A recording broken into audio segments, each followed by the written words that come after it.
माझ्याकडे आहे, त्या अर्ध्या तासाच्या वेळेत मी या ठिकाणी थांबणार आहे. माग पाठीमागच्या वक्त्यांनी मीराबाईचा संदर्भ अनेक वेळा सांगितला.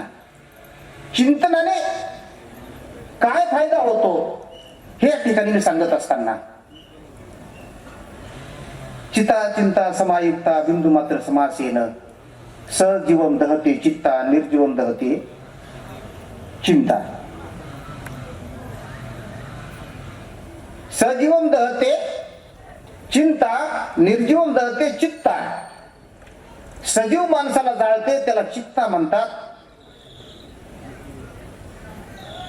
सजीव माणसाला जाळते त्याला चिंता म्हणतात, निर्जीव माणसाला जाळते त्याला चिंता म्हणतात. ही चिंता कशी असते? फक्त एक अनुस्वार म्हणजे टिंब तेवढा तो फरक आहे. एकंदरीत विचार केला तर चिंतन आणि चिंता या दोन्ही शब्दातला फार मोठा फरक आहे. पण त्या चिंतनाने जे होणारं परिवर्तन ते कसं असतं त्या मीराबाईच्या त्या कथेवरून लक्षात येतं. मीराबाई ही राजकुमारी आहे. एक सामान्य घरातली एक मोलकरीण बाई त्यांच्या घरी झाडपूस करायला नोकरी म्हणून कामाला होती. मग ती झाडपूस करत असताना तिला एकुलता एक मुलगा आहे. ती झोपडीमध्ये राहते आणि त्या झोपडीमध्ये राहत असताना गरीब परिस्थिती आहे आणि एक दिवस तो तिचा मुलगा तिच्या आईला भेटण्यासाठी मीराबाईच्या राजमहलामध्ये येतो. मग राजमहलामध्ये आल्यानंतर मीराबाईला तो बघतो आणि घरी जाऊन संध्याकाळी तिच्या आईकडे असा हट्ट धरतो तो मुलगा की मला लग्न करायचं तर मीराबाईशीच मी लग्न करणार. आता राजकुमारी कुणीकड, झाडपूस करणारी मोलकरीण आणि तिचा मुलगा कुणीकड. पण मुलगा हट्ट धरून बसतो, आई मला लग्न जर करायचं असेल तर मी मीराबाईशीच लग्न करेन. मग त्यांनी जेवण सोडून दिलं, अन्न पाणी सोडून दिल्यामुळे तो आजारी पडला आणि जी मोलकरीण होती ती मीराबाईच्या त्या राजवाड्यामध्ये झाडत असताना रडताना मीराबाईंनी पाहिलं. त्या ठिकाणी मीराबाईंनी विचारलं, मावशी तुमची तब्येत बरी नाही का, तुम्ही का रडताय? नाही म्हणे तब्येत बरी माझी, पण डोळ्यात तुमच्या अश्रू आहेत मावशी, मला का सांगा तुमचं काय दुःख आहे. मग त्यावेळेस तिने सांगितलं, हे बघ बस मीरा खाली बसली, तुला सांगते, माझा मुलगा या ठिकाणी आला होता, तुला बघितल्यानंतर तो असं म्हणतोय की मला लग्न करायचं तर मीरेसोबतच मी लग्न करेन. ती म्हणजे एवढंच आहे ना, द्या त्याला पाठवून, चिंता करू नका. मग त्याला पाठवून दिलं. ये म्हणे, चांगले कपडे घालून ये, स्नान करून ये तू. त्याला सांगितलं, बाहेर नेऊन झाडाखाली बसवलं आणि सांगितलं, एक लक्षात ठेव, 14 दिवसांनी तुला मी तुझ्या बरोबर लग्न करते, पण माझा एक नियम आहे, त्या नियमाचं पालन कर. म्हणे काय नियम आहे? म्हणे नियम असा आहे, माझे 2 सेवक तलवारी घेऊन उभे असतील, कृष्ण नामाचा तुला जप करायचा आहे आणि कृष्ण नामाचा जप करत असताना जर त्या नामचिंतनामध्ये खंड पडला तर उभे तलवार घेऊन उभे असणारे ते नौकर तुझं मुंडकं छाटून टाकतील. तुला अशी परीक्षा द्यायची की 14 दिवस सलग कृष्ण नाम चिंतन करायचंय, श्रीकृष्ण भगवंताच्या नामाचं चिंतन करायचंय आणि मग 14व्या दिवशी तू अखंड चिंतन केल्यानंतर मी या ठिकाणी येऊन तुझ्या गळ्यात हार घालून तुझी पत्नी म्हणून तुला तुझ्या जीवनामध्ये येईल. हा म्हणे ठीक आहे. त्यांनी त्या ठिकाणी कृष्ण नामाचं चिंतन सुरू केलं. 2 ते सेवक आहेत ना तलवारी घेऊन ते असे उभे होते रात्रंदिवस. नामात खंड पडला की ते शिर उडवणार याला त्याची भीती होती आणि बघता बघता कृष्ण कृष्ण नामाचा जप सुरू झाला. दिवसामागून एक एक दिवस निघून गेला आणि ज्या वेळेस तुम्हाला सांगतो 14 दिवस पूर्ण झाले आणि मीराबाई त्या ठिकाणी हार घेऊन आली आणि त्याला सेवकांना सांगितलं, तलवारी घेऊन तुम्ही बाजूला व्हा, आता मी हा परीक्षेत हा पास झालेला आहे, मी आता याला पती म्हणून याचा स्वीकार करते, त्याला हार घालण्यासाठी आलेली. त्यावेळेस तुम्हाला सांगतो तो मुलगा म्हणे, मीराबाई पत्नी म्हणून नाही आता मी गुरु म्हणून तुमच्या पायावरती मस्तक ठेवतो. आणि त्यांनी त्या मीराबाईच्या पायावरती मस्तक ठेवलं. तिने विचारलं का? म्हणे कृष्ण नामाने जीवनातलं लग्न करण्याचा विचारच निघून गेला आणि जीवनच कृष्णमय होऊन गेलं. जीवन कृष्णमय झाल्यामुळे संसार प्रपंच लग्न ह्या कटकटी आता नको वाटायला लागल्या आणि संपूर्ण जीवनच कृष्णमय झाल्यामुळे सदा सर्वदा असंच जीवन जगावं असं वाटू लागतं. आणि तुझ्यामुळे ही मला ज्ञानदृष्टी प्राप्त झाली. तुझ्यामुळे संसार आणि प्रपंच यातला फरक लक्षात आला. आणि म्हणून तू आता माझी पत्नी नाही तर तू माझी गुरु आहे असं म्हणून तो त्या ठिकाणाहून उठला आणि कृष्ण भक्त म्हणून त्या ठिकाणी जीवन जगू लागला. एवढी मोठी चिंतनाची ताकद आहे. एवढी मोठी चिंतनाची ताकद असल्यामुळे चिंतन जीवनामध्ये किती महत्वाचं आहे हे आपण त्या ठिकाणी बघितलेलं आहे. श्री चक्रधर स्वामींनी सांगितलं, पाहिजे पुशीजे चर्चीजे सारंग पंडित नावाचे भक्त आहेत ना, त्या ठिकाणी त्यांनी स्वामींना प्रश्न विचारलेला होता. जीवनामध्ये आनंदच नाही, संसारूपी जीवनामध्ये सगळं जरी बघितलं ना त्याच्यामध्ये आनंदच नाही. श्री चक्रधर स्वामींनी सांगितलं, त्यांनी तर असं सरळ सरळ म्हणजे प्रश्न मोठ्या व्यापक प्रमाणात विचारला होता. पूर्वी श्री गोपालकृष्ण महाराज यांच्यापासून जो अकृत्रिम आनंद येत होता तो आनंद सध्या संसार प्रपंचामध्ये बघायला मिळत नाही. आणि तो आनंद कुठे आहे का नाही.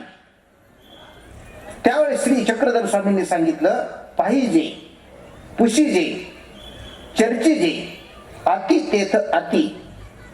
श्री चक्रधर स्वामींनी सांगितलं, पहा जे त्या ठिकाणी जाऊन तुम्हाला तो आनंद आहे त्या आनंदाचा शोध घ्यावा लागेल. जे नसेल तुमच्या लक्षात येत तर पुशीजे म्हणजे विचारा, विचारल्यानंतर मग कळेल तुम्हाला. आणि चर्चीजे नुसतं चौकशी करून जर भागत नसेल तर चर्चा करा, चिंतन करा आणि तो आनंद ज्या ठिकाणी मिळेल ना तो तुम्हाला मिळेल. परंतु तुम्ही प्रयत्न करून बघायला पाहिजे. चर्चा चिंतन मंथन करून संतांच्या किंवा देवाच्या सान्निध्यात जाऊन त्याचा विचार तुम्ही करायला पाहिजे असं त्या ठिकाणी सारंग पंडित जे विचारलेल्या प्रश्नाला स्वामी श्री चक्रधर प्रभू त्या ठिकाणी सांगतात. जीवनामध्ये आनंदच नाही हा प्रश्न सारंग पंडिताचा आहे. आपण पाहतो की जीवन जे आहे परब्रह्म परमेश्वर, त्या परमेश्वराच्या जीवनामध्ये आनंद कधी आहे. भगवंत आपल्या जीवनात असेल तर आनंद आहे. भाजीला चवी केव्हा आहे, किती भाजी चांगली जर झाली तर त्या भाजीला चव तेव्हा येते मीठ त्याच्यामध्ये असेल तर. ती आळणी असेल तर त्या भाजीला काही चव नाही. जीवनामध्ये भगवंत नाही ना त्या जीवनाला अर्थ नाही. शाळेमध्ये विद्यार्थी शिकवतायत, विद्यार्थ्याला शिक्षक शिकवतायत, मुलांना जीवनात आनंद आहे पण केव्हा जर भगवंत जीवनात असेल तर. मुलं म्हटले कसं. आणि अर्थ सुद्धा जीवनात तेव्हा आहे जेव्हा भगवंत जीवनात असेल तर, नाही तर त्या जीवनाला काहीच अर्थ नाही. पशु आणि आपल्यात काही फरक नाही. मुलं म्हटले कसं, आम्हाला काहीतरी प्रयोग करून समजून सांगा. गुरुजी म्हटले सांगतो. गुरुजींनी फळ्यावरती 1 काढून दाखवला. 1 ला किंमत किती आहे. मुलं म्हटले अजिबात नाही. का बरं. मग जुन्या काळात 1 रुपया रोज होता लोकांना, तेव्हा त्या 1 रुपयाला किंमत असेल. जुन्या काळामध्ये 15 पैशाला गायच्या पुडी येत होती. मी खात नाही बरं का. 35 पैशाला अंतर्देशी कार्ड येत होतं. 15 पैशाला साधं कार्ड येत होतं. मग त्या कालखंडामध्ये जुनी लोक सांगतात, एकदा व्हॉट्सअपला यादी पाठवली होती जुन्या कालखंडातल्या पंक्तीची. म्हटलं बापरे आता किती काळ बदलला जमाना. तात्पर्य अर्थ 1 रुपयाला किंमत नाही हे त्या ठिकाणी मुलं शिक्षकांना सांगत होते. मग गुरुजी म्हटले, मुलांनो आता मी त्या 1 च्या पुढे 0 काढतो. मुलं म्हटले आता किंमत वाढली गुरुजी. आता 1 होता त्याची 10 पट किंमत झाली. गुरुजी म्हटले बरं ठीक आहे. मग आणखी खडूनी आणखी एकदा 0 काढला. मुलांनो आता अहो म्हणे गुरुजी 100 पट किंमत वाढली. गुरुजी म्हटले बरं ठीक आहे. आणखी एक शून्य काढला. गुरुजी आता 1000 पट किंमत वाढली. गुरुजी शून्य देत गेले आणि मुलं संख्या किती झाली, एकची किंमत किती वाढली ते त्या ठिकाणी सांगायला लागले. गुरुजी शून्य देत गेले, मुलांचं कॅल्क्युलेशन संपलं. शून्य देत राहिले गुरुजी आणि मुलांना समजण्याच्या पलीकडचं ती संख्या त्या ठिकाणी फळ्यावरती लिहिल्या गेली, त्यांना ती सांगता येणार. ज्या वेळेस अंकगणितात समजत नसेल त्याला अगणित म्हणतो. ज्यावेळेस पाणी किती आहे हे समुद्रामध्ये सांगता येत नसेल त्याला अथांग म्हणतो आपण. ज्यावेळेस संख्या मोजण्याच्या पलीकडे असेल त्याला अनंत किंवा अगणित असं म्हणतो. आणि अशा पद्धतीने आपण जर पाहिलं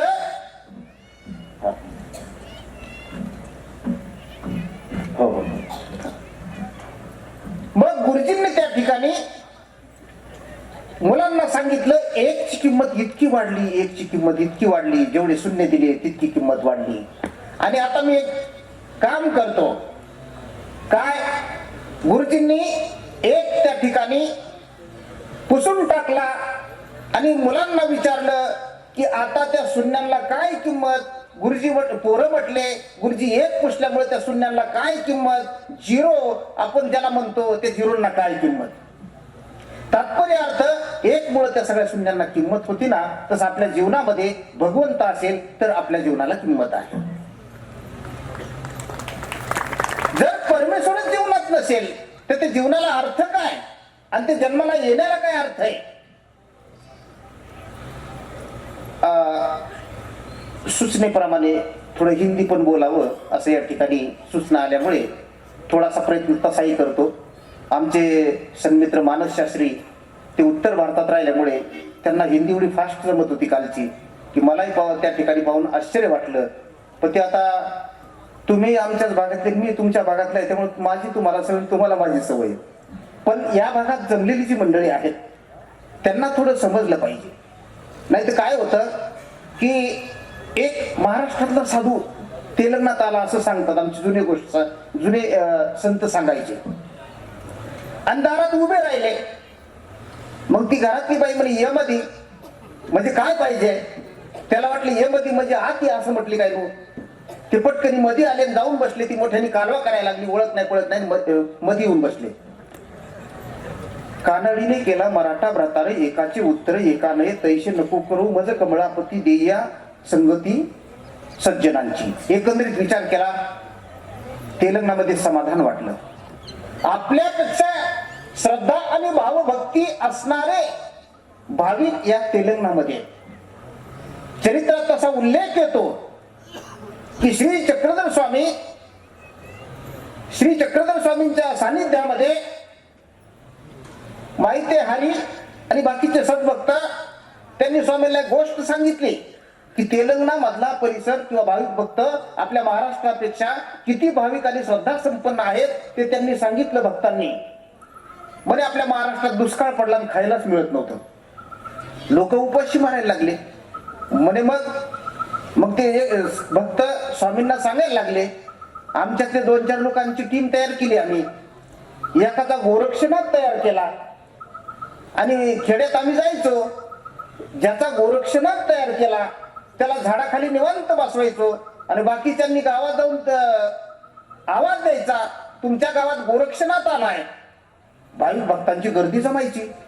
कुणी धान्य द्यायचं, कुणी द्रव्य द्यायचं, कुणी सोनं द्यायचं आणि अशा पद्धतीने जे काही जमायचं ते घरी आणून आम्ही आमचा संसार प्रपंच चालवायचो. तात्पर्य अर्थ हा चरित्रात संदर्भ या भागातला या दृष्टीने आला की भाविक भक्त अत्यंत श्रद्धा संपन्न आहेत. आलेल्या संतांना देवांना कसं मानतात अशा अनेक लीळा आलेल्या. श्री चक्रधर स्वामी जी ऐसा ज्ञान बताते हैं, इस सृष्टि में मनुष्य का जन्म लेने के बाद अगर भक्ति नहीं की तो उस आदमी का, उस इंसान का इस सृष्टि में आना कोई काम का नहीं. जैसे पशु पक्षी है ना, 84 लाख जो जन्म है उनका जो है मनुष्य उन 84 लक्ष जो जन्म है ना, उसमें सबसे श्रेष्ठ जन्म माना गया है। सर्वज्ञ श्री चक्रधर स्वामी ऐसा बताते हैं कि जैसे पशु पक्षी और जो बाकी जन्म है ना, अलग अपना जन्म है, और भक्ति करके तुम जीवन का सार्थक तब कर सकते हो। सारंग पंडित को बताया कि जीवन में आनंद नहीं है, संसार रूपी जीवन में आनंद आपको उसकी जरूरत लगती है तो ईश्वर के सानिध्य में जाना पड़ेगा, संतों के सानिध्य में जाना पड़ेगा और ज्ञान प्राप्त करना पड़ेगा, और वो संत जैसा बोलते हैं वैसा आचरण करना पड़ेगा। अगर ऐसा भक्ति युक्त जीवन ईश्वर को आप समर्पित करेंगे तो जीवन आपका सफल हो गया समझो। नहीं तर जन्म, मराठीमध्ये अशी एक म्हण आहे, जन्माला आला हेला आणि पाणी वाटा वाटा मेला।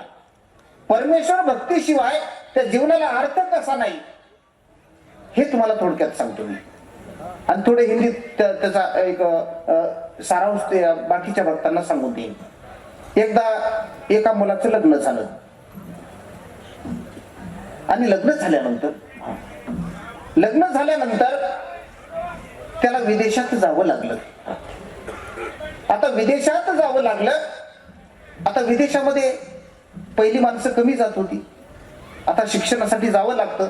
आता भारतातही शिक्षण फार त्या ठिकाणी मोठमोठी विद्यापीठ निर्माण झालेली, पण तरी विदेशातली डिग्री घेतली त्याला विशेष महत्व आज सुद्धा आहे।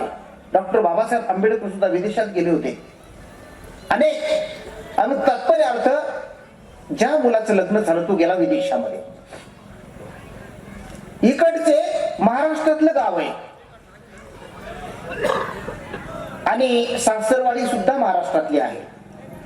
मग सासू सासऱ्यांनी फोन केला, दिवाळीचा सण आलाय, जावाई बुवा या मुलीला घेऊन तुम्ही पण।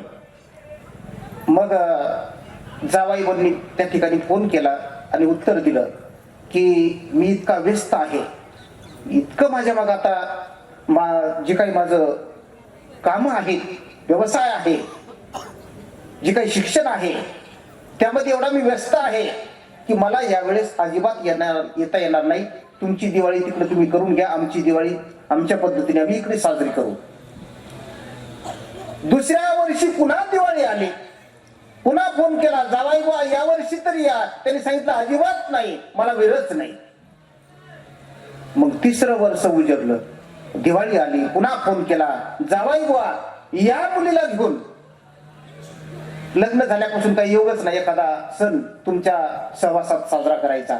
मग त्याला वाटलं दरवर्षी नाही म्हणणं बरं नाही, आता एक काम करूया, या वर्षी मी आता माझ्या पत्नीला घेऊन सासरवाडीला दिवाळी साजरी करायला जातो असं ठरलं। मग त्यांनी सांगितलं ठीक आहे सासूबाई, तुम्ही म्हणता तर मुलीला घेऊन मी येतो, विमानाने येतो, 1 तास येतो आणि माझ्या विमानाने मी 12 वाजता बरोबर विमानतळावरती उतरेल आणि घरी आल्यानंतर 12 ते 12:30 पाहुणे मंडळीशी चर्चा, घरातल्या मंडळीशी चर्चा, आणि 12:30 ते 1 वाजता जेवण होईल, आणि त्यानंतर मात्र मी पुन्हा विमानाने माझ्या परतीच्या विदेशामध्ये मला जावं लागेल। 1 तासासाठी आलं तर चालेल का? सासूबाई म्हणे 1 तासासाठी तर 1 तासासाठी, पण जावाई बापू येत आहेत, एवढा त्यांना आनंद झाला। आणि मग जावाई बापूंना म्हणे चिंता करू नका, या तुम्ही, आम्ही तयारी करतो। आता जावाई येणार, अमेरिकेतून येणार आणि 3 वर्षांनी येणार, आणि मग इतका आनंद झाला काही विचारायचं कामच नाही। मग मुलीला विचारलं, जावाई बापूला काय आवडतं, गुलाबजामुन आवडतात का भजी आवडतात, नेमकं काय काय आवडतं, हे सगळे त्या स्पेशालिस्ट आचार्य बोलावून घेतले। त्याच्यानंतर एकट्या जावायला काय जेवायला बोलवायचं, कारण मग तशी काहीतरी प्रतिष्ठित माणसं असावेत, म्हणून 50 लोक प्रतिष्ठित गावातले, परिसरातले, चांगले पांढरेशुभ्र कांजीचे कपडे घातलेले नेते पुढारी लोक घालतात ना निवडणुकीच्या काळात, तसे 50 लोक निमंत्रित केले आणि त्यांना सांगितलं की जावाई बापू येत आहेत ना, तर तुम्ही उपस्थित असणं गरजेचं आहे, कारण अमेरिकेतून येत आहे, त्यांनाही असा लवाजमा आणि छान वाटलं पाहिजे की बाबा चला पाहुणे मंडळी प्रतिष्ठित सगळे जमले। हा, मग त्यांनाही समाधान वाटा, मग तुम्ही या. मग त्यांनाही बोलावलं. तो दिवस उजडला, पहाट सगळी मंडळी जागी झाली. घरातली सगळं झाडझूड केली, सडा समार्जन केलेलं आहे. अरे ते गाई वासर बाजूला बांधा, ते बाकीचं जे काय आहे ते रस्त्यातलं सगळं सामान इकडे तिकडे बाजूला उचला. सडा समार्जन केलेलं आहे. नवीन टायवल काढा, भांडे कुंडे चांगले नवीन काढा, पितळीचे तांब्याचे भांडे चांगले लिंबाने घासून घ्या. विविध प्रकारचे त्या ठिकाणी सगळी तयारी सुरू झाली. पहाटपासून घर कामाला लागलं आणि स्वयंपाकाला सुरुवात झाली. सांगितलं की त्या ठिकाणी आता जावई बापू येणार आहेत आणि सगळ्यांनी त्या ठिकाणी तयारीत असावं. मग जवळजवळ तुम्हाला सांगतो 11 पर्यंत सगळा स्वयंपाक तयार झाला. त्या 50 लोकांना सांगितलं 11:30 वाजता तुम्ही सगळे पंक्तीला बसून घ्या, फक्त जावाई बापू पुरता एक पाठ शिल्लक ठेवा. इकडून 25 बसवले, तिकडून 25 बसवले. वाढून घ्या म्हणे, जावाई बापू आले ना जेवतील लगेच निघतील, त्यांना वेळ नाही. मग वाढायला सुरुवात केली. लिंब, मीठ, त्याच्यानंतर लोणचं, पापड, बाकीचे पदार्थ, चांगल्या 5-5 वाट्या, त्याच्यात मध्ये काय कढी, काय बासुंदी, काय बाकीचं जे असेल ते सगळं वाढण्यात आलं. आणि जवळजवळ तुम्हाला सांगतो 11:15 वाजता सगळी तयारी झालेली आहे. आणि बेलची फोनची घंटी वाजली, लँडलाईनचा फोन. आणि त्या ठिकाणी तुम्हाला सांगतो सासूबाई फोन जवळच होत्या. पटकनी फोन उचलला आणि हॅलो, कोण जावाई बापू का? म्हणे हो. म्हणे कुठपर्यंत आलात? म्हणे अमेरिकेतच आहे. मग का? म्हणे येणार होतो, परंतु अर्जंट काम निघल्यामुळे त्या ठिकाणी मला आता येता येत नाही. आणि सगळं वाढ तर झालेली होती. आणि सासूबाई तर लटलट कापायला लागल्या. त्या ठिकाणी तळपायच्या मस्तकाला गेली. एवढा कुटाणा केला, जावाईच नाही आला. मग त्या 50 लोक बसलेले होते त्या ठिकाणी गेल्या आणि मोठ्याने काढल्या, घ्या खाऊन. आता त्या बिचाऱ्यांचा काय दोष?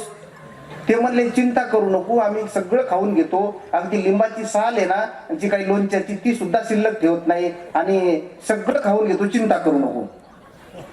सगळ्यांचं छान भोजन झालं. आणि भोजन झाल्यानंतर त्या 50 लोकांनी अगदी तुम्हाला मीठ सुद्धा सांगतो शिल्लक ठेवलं नाही. लिंबासह त्या मिठाने सगळे हात पुसून चकाचक सगळं पात्र केलं आणि ते उठून गेले. आणि सासूबाई म्हणे सगळा स्वयंपाक वाया गेला. आता मला सांगा, वाया गेला का? त्यांनी काही शिल्लक ठेवलं नाही, पण ज्याच्यासाठी केला तो नाही आला म्हणजे वाया गेला. तसं मनुष्य जन्मात आपण आला, भक्ती नाही केली तर मनुष्य जन्म सुद्धा वाया जातो. तात्पर्य अर्थ असा त्या ठिकाणी तात्पर्य सांगितलं आहे. परब्रह्म परमेश्वर आग्रह करतात भक्ती करण्याविषयी.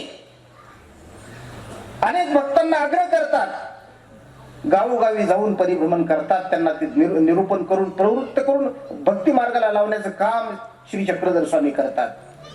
अहो, तेलंगणा असेल, कर्नाटक असेल, महाराष्ट्रात तर गावोगावी गेलेच, पण याही परिसरात एकांक कालखंडामध्ये स्वामी अनेक दिवस राहिलेले. आणि त्या ठिकाणी एकच उद्दिष्ट परमेश्वराचं की त्या त्या भागामध्ये जाऊन त्या त्या भागातल्या भक्तांना सन्निधान देऊन मोक्ष मार्गाची वाट दाखवणे आणि संसारातून म्हणजे एक दिशा बदलायची आपली.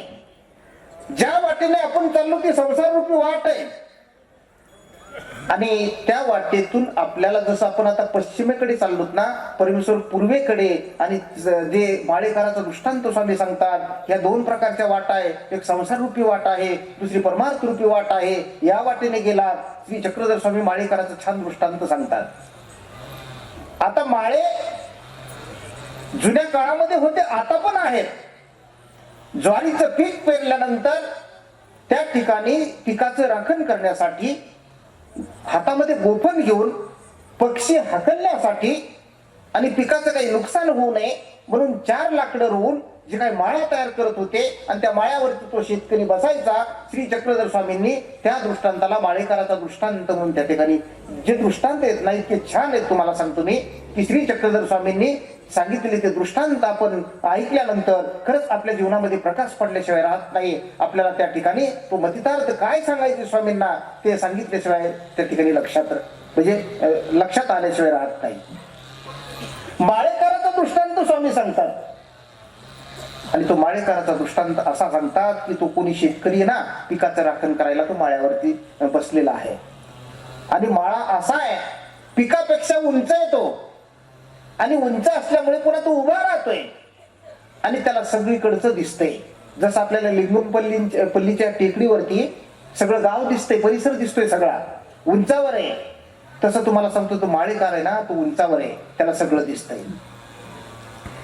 तो माळेकार पिकाचं राखण करत असताना त्याच्या शेताजवळून एक वाट चालली आणि ती वाट जंगलातून चालली.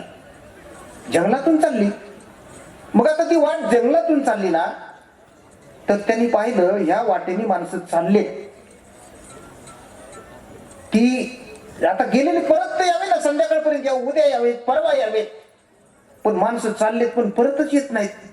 काय भानगड, काय काहीतरी भीती असायला पाहिजे, काय काही ना काही घात होतो माणसांचा. मग त्यांनी चौकशी केली तेव्हा त्याच्या लक्षात आलं की चोर आहेत अरण्यामध्ये, ते माणसाला त्या ठिकाणी पकडतायत, त्यांच्याकडे असणार त्या ठिकाणी घेतायत आणि त्यांना मारून टाकतायत. मग त्या माळेकराच्या लक्षात आल्यानंतर त्यांनी काय केलं, चौकशी केली. चोर त्या ठिकाणी घेतायत आणि त्या माणसाला मारून टाकतायत, त्याच्याकडे द्रव्य घेतायत. बरं, त्यांच्या तावडीतून सुटला तर वाघ आहेत, लांडगे आहेत, कोल्हे आहेत, हिंस्र प्राणी आहेत, सिंह आहेत. ते माणसांना ते मारतायत आणि त्यामुळे गेलेली माणसं गेलीच, जंगलातून परत आलीच नाही. वाट फक्त जाण्यासाठीच आहे, जिवंत कुणी येतच नाही. मग त्या माळेकरांनी काय केलं की आता माळ्यावरून तो खाली उतरायला लागला आणि त्या वाटेने जाणाऱ्या माणसांना सांगायला लागला, अरे प्रवाशांनो, तुम्ही जातात ती वाट धोक्याची, ही दूरवरून जाती, जंगलाच्या बाहेरून जाती, ही वाट सुरक्षित आहे. चोरांची भीती नाही, पशु पक्षी प्राण्यांची भीती नाही. आणि जंगलातून गेलात तर चोर तुम्हाला मारतील किंवा वाघ खाऊन टाकील, तुम्ही तुमचा रस्ता निवडा. मग लोक म्हटलं, मग असं म्हटलं नको बाबा, आम्ही लांबून जाऊ पण सुरक्षित जाऊ. तसं संसार रूपी वाट त्या माळेकराच्या दृष्टांताच्या माध्यमातून श्री चक्रधर स्वामींना हे सांगायचं होतं. तुम्ही जाल ना त्या वाटेने, त्या ठिकाणी भय आहे, यमाचं भय, काळाचं भय, आणि तुम्ही त्या दूरवरच्या वाटेने जाल, ती भक्तिरूपी वाट, त्या वाटेने गेलात तर तुम्हाला भगवंत भेटेल. अशा पद्धतीचं त्या ठिकाणी तुम्हाला सांगतो त्या माळेकराच्या दृष्टांताच्या माध्यमातून श्री चक्रधर स्वामींनी सांगितलेलं आहे.